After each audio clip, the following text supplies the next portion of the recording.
ಮಾತೃಶ್ರೀ ಚೆನ್ನಮ್ಮ ದೇವೇಗೌಡರಿಗೆ ಭಾವಪೂರ್ಣ ನುಡಿನಮನ.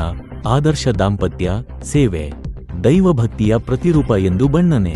ಹಾಸನದಲ್ಲಿ ಸರಳತೆ, ತ್ಯಾಗ, ದೈವಭಕ್ತಿ, ಕುಟುಂಬದ ಮೇಲಿನ ಅಪಾರ ಪ್ರೀತಿ ಹಾಗೂ ಸಮಾಜಮುಖಿ ಬದುಕಿನ ಮೂಲಕ ಅಸಂಖ್ಯಾತ ಜನರ ಹೃದಯದಲ್ಲಿ ಅಚ್ಚಳಿಯದ ಸ್ಥಾನ ಪಡೆದಿದ್ದ ಮಾತೃಶ್ರೀ ಚೆನ್ನಮ್ಮ ದೇವೇಗೌಡ ಅವರ ಜೀವನ ಇಂದಿನ ಪೀಳಿಗೆಗೆ ಆದರ್ಶವಾಗಿದೆ ಎಂದು ವಿವಿಧ ಕ್ಷೇತ್ರಗಳ ಗಣ್ಯರು ಅಭಿಪ್ರಾಯಪಟ್ಟರು.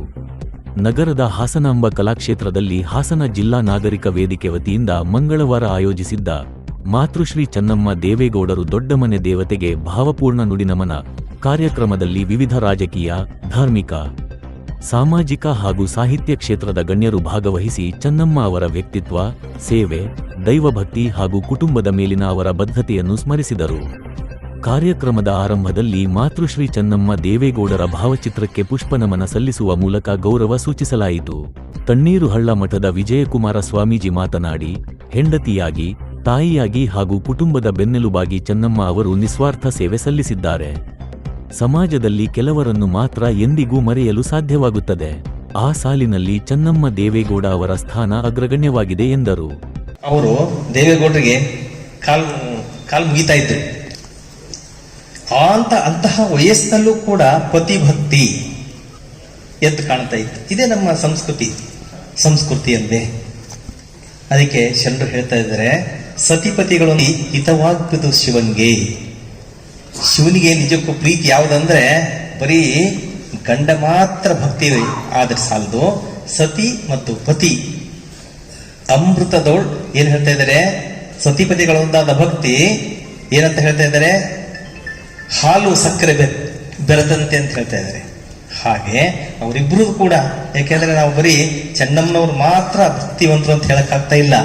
ದೇವೇಗೌಡರು ಕೂಡ ಅಷ್ಟೇ ಭಕ್ತಿಯಿಂದ ನಾವೆಲ್ಲ ಹೋದ ತಕ್ಷಣ ಎದ್ದು ನಿಂತ್ಕೊಂಡ್ಬಿಟ್ಟು ಶರಣ ಮಾತಾಡ್ಬಿಟ್ಟು ಕೂರಿಸ್ಬಿಟ್ಟು ನಮ್ಗೆ ಏನು ಕುಂದು ಕೊರತೆಗಳನ್ನ ಕೇಳಿ ಒಂದಾಗ್ಲೇ ಅವ್ರು ಯಾರಿಗೋ ಫೋನ್ ಮಾಡ್ಬೇಕನ್ನೆಲ್ಲ ಮಾಡಿದ್ರು ಅಂತ ಹೇಳಿ.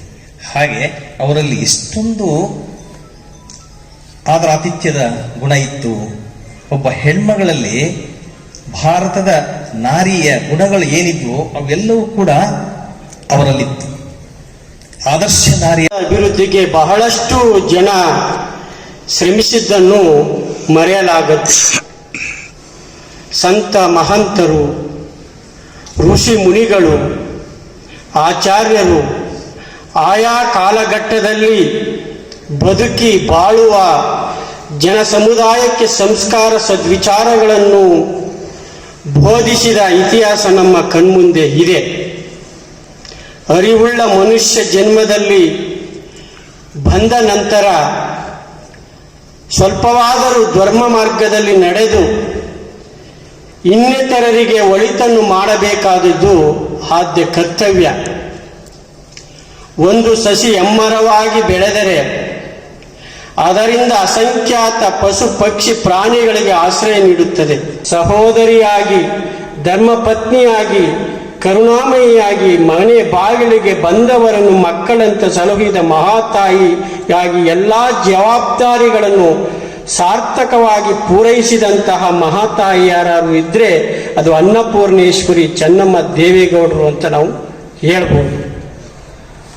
ತ್ಯಾಗ, ವಾತ್ಸಲ್ಯ, ಸಹನೆ, ಕ್ಷಮಾಗುಣ, ಸಂಯಮ, ಸಮರ್ಪಣೆ, ಕಾಳಜಿ, ನಿಸ್ವಾರ್ಥ ಪ್ರೀತಿ, ಅಪಾರ ತಾಳ್ಮೆ, ಸರಳ ಜೀವನ ಮತ್ತು ಹೊಂದಾಣಿಕೆ ಈ ಸದ್ಗುಣಗಳನ್ನು ತಮ್ಮ ಜೀವನದಲ್ಲಿ ಮೈಗೂಡಿಸಿಕೊಂಡು ಕುಟುಂಬದ ಆಧಾರ ಸ್ತಂಭವಾಗಿ ನಿಂತು